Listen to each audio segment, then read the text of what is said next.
Now let's talk sports, and yes, let's start with matters to do with promises. I know a lot of people like making promises and giving some promises, but keeping it becomes a different story altogether. Now let's talk about the Jubilee Government, and yes, their re-election bid, 26 to be specific, June 2017. The Deputy President then said that the government will build at least 9 stadiums before the end of 2017. Yes, it is still a promise that a lot of people are still asking, were those stadiums built, or are we still waiting for those stadiums to be constructed? Let's listen in what the Deputy President said then.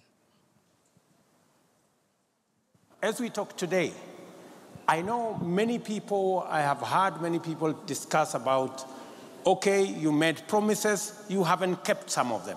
As we talk today, in 6 months' time, the stadium in Wote will be complete. In 3 months' time, the stadium in Chuka will be complete.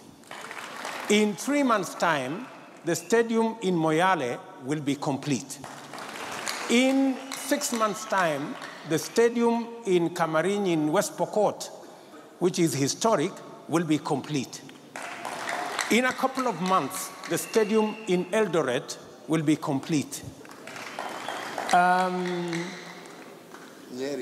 Nyeri, the president gave the title. There was a challenge of title. Now we have a title, and now the program has been rolled out.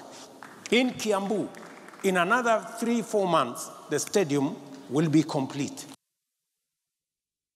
Now, when we just look at that statement in a wholesome view, we will find out that he said at around maximum of 6 months, we would have had at least 9 stadiums built, but I can authoritatively say we don't have a status and any build status, actually stadia, that will be able to host any international and even some local leagues here in the country, because all those stadiums are wanting, and some of them even do not exist at this time. Again, during this year's edition of the Soya Awards, the Deputy President once again was out there saying that we'll build those stadiums, but will it again be a promise, or is it going to be a reality after some few months? Let's listen in another promise just on the stadiums once more. Many people have asked us about the Stadia. It became a big issue. I am pleased to announce that 5 stadia will be complete by April. And four will be complete by June this year. And we have made, some of them we have built from scratch. Some like Nyayo Stadium and Kasarani we have refurbished. And we are comping through our budget again to see the new ones that we want to develop going forward. And when I say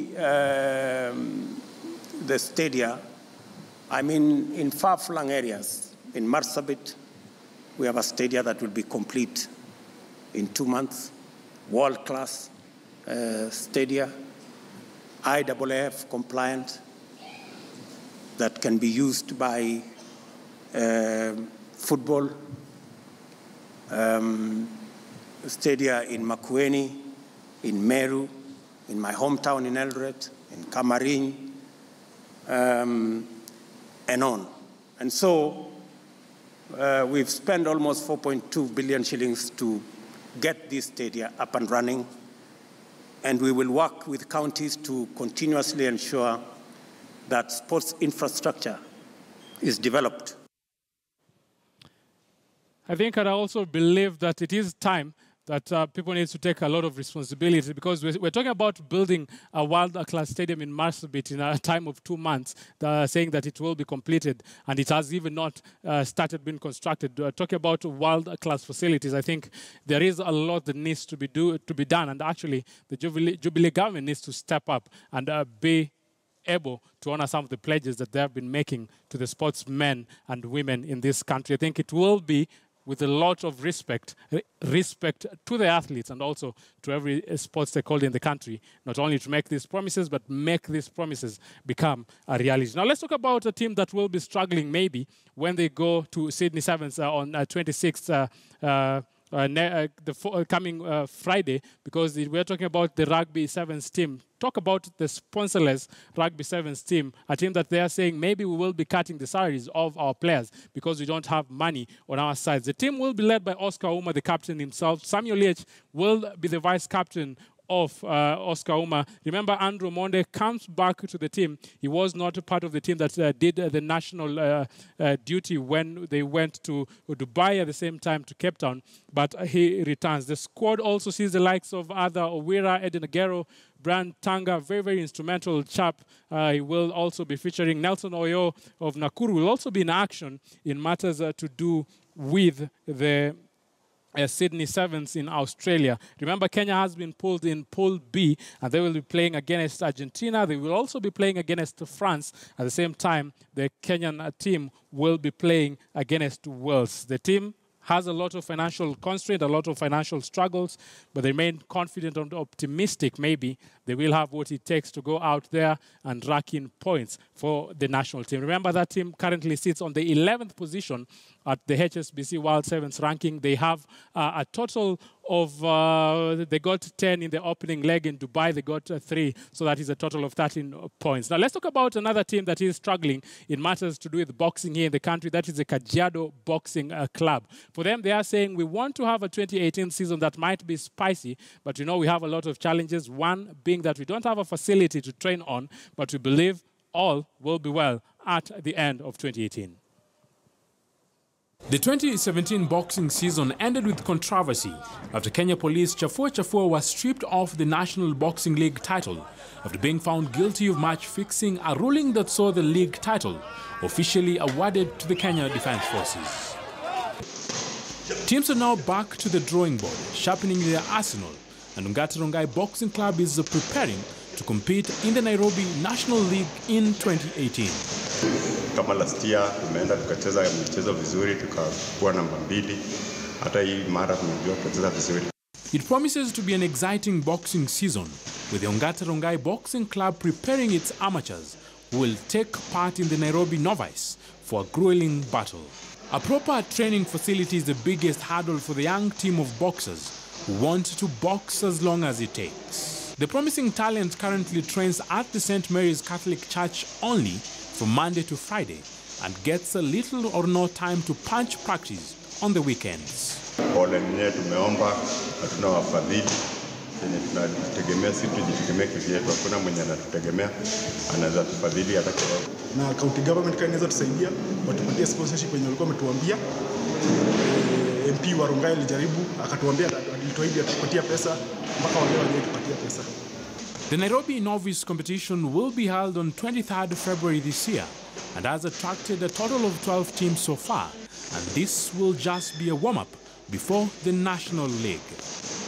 Moses Wahisi, KTN Sports. Manchester, yes, Manchester United still want, and that they're still on the race to sign Alexis Sanchez. Sometime, we remember, Manchester City also wanted his signature, but they backed off. So reports are suggesting that maybe in less than 12 hours from now, if Manchester City want him to play this weekend, they will have completed the signing of Alexis Sanchez. Arsene Wenger, on the other side, is very, very confident that maybe he'll also rack in some signings before the conclusion of this transfer period. As Arsenal prepare to face Crystal Palace this weekend, the man who scored twice to secure the points in the previous meeting 3 weeks ago now appears just hours away from joining a major rival.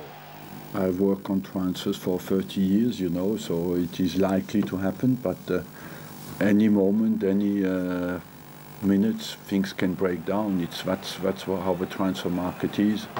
So as long as it's not over the line, you have to accept that it can as well not happen. It's never, these kind of things are never guaranteed. Sanchez has just 6 months to run on his Arsenal contract. Mesut Ozil and Jack Wilshere are in the same situation, and Wenger admits it's putting a strain on the squad and affecting results. We have to very quickly get over this transfer period, because for us, especially this period has been more disturbing than ever. Because why? Because we have big players who are at the end of their contract, and that's the first time it happens. But we have so influential players who have close to the end of their contract, and it has been more destabilizing than ever. There's a lot of speculation here at the moment, also involving players at other clubs. I think unrest is a hard word to say, and it isn't necessarily the situation here, but we're definitely looking forward to the window being closed, seeing who's here and getting on with the rest of the season. Sanchez has scored 8 times in all competitions this season, including game-changing goals against Tottenham, Burnley and this weekend's opponents Crystal Palace. Wenger admits he would have sold him in the summer if he'd been able to secure a replacement, and he's only doing so now because Henrik Mkhitaryan will be moving in the opposite direction. He's a player Arsenal know well, admire greatly, and who, according to the manager, already has incredibly strong feelings for Arsenal. Played many times against him when he was at Dortmund, you know, and so he certainly appreciated the quality of our games and the way we play football. And now it is the battle for Alexis Sanchez, but let's wait and see where he will be going. Now let's go to the Blues, the other side of London, and we talk about Antonio Conte, who will be having Kante on his midfield when they go to play against Brighton this weekend. But Kante is saying we will be missing Pedro. At the same time, we will be missing Morata, but we believe we have what it takes to rack in and secure maximum 3 points. Yeah, Morata and Pedro will not play this game, but I think we have a good team. And we can replace them, and I hope we can win. We can win, I think, because we have many players of quality, and we can do without them. We cannot explain. We're trying to train hard in training, to give our best in the game, but we cannot win, and I cannot explain why. I think as soon as we continue to work in this way, the win will. Now, in 157 English Premier League outings, Eriksen has been able to score a total of 37 goals, but he leads when it comes to matters of assists because he has 44. For him, he believes he will be staying at Tottenham Hotspur for some time. At the same time, he believes that Tottenham will get some titles some years to come. Belief is there. Of course, it's still early in that stage, but the belief is there that if you want to win something, of course, we need to win the games where it really matters. And there's the Champions League, and of course, in the FA Cup. And the league is probably a bit out of hand. I think it is his comment. I think everybody knows that. Yeah, I think the belief is there. The trust in each other and the enjoyable of playing together is there. And with a group of players that quite clearly from watching get on very well, is there also, as well as that belief, the idea that you want to win it as that particular group of players, win a trophy together?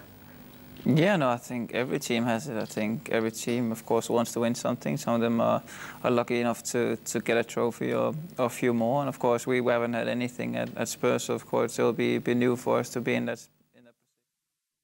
Talk about Roy. People are becoming very, very hard on Wenger, but one man, Roy, is saying, let's take it easy on this man because he deserves some respect and he's done Arsenal proud for the many years he's been a Gunner. Certainly managers like Arsene who deserve the utmost respect because of what he's done in the game of football, not least of all here in England. He's a record breaker in almost every category. I think being criticised is part and parcel of it. He's been criticised many times in the past, but certainly he will never, whatever happens, he could lose the next 50 games he ever plays, but he certainly wouldn't change one bit my respect for him. He was one of the main people who gave us trouble the last time we played against them. So not having him there on Saturday is going to be like a weight taken off our shoulders because it's like he made loads of runs in and out. So it's going to be, it won't be easier, but it'll be one less person to handle on that day. Now we talk about a spicy English Premier League weekend. Yes, it is going to be a spicy one because all the teams will be trying to get those maximum points. But the trouble in the Kenyan league, the trouble in the different sporting fields here in the country, Kisa, will be continuing for some time. And maybe we will see how actually the government will step in maybe and do that cover up that they have promised. But I believe we'll continue to track this particular story and ensure the promises that have been made are actually delivered to Kenyans. We will highlight these promises until the people who make those promises be sure people will remember the promises they made. I mean, after all, it's our taxes. I'd like to think of it that way. Yeah. Thank you very much. A very good bulletin you had today, Moses, as we wrap up the week. I wish you a lovely weekend. You too. Is Manchester United playing this weekend? Yeah, obviously. Manchester United is going to be in action, and for them, they just need to get maximum points. Great. A lot of trouble, but I know you support Manchester United because I support Manchester United. Oh, God. Let's just wrap it up here. Thank you very much for joining us here on KTN News Desk. My name is Akisa Wandera. Do enjoy the rest of your weekend and keep it KTN News. My name is Moses Wahisi. Keep it KTN News and have a lovely afternoon.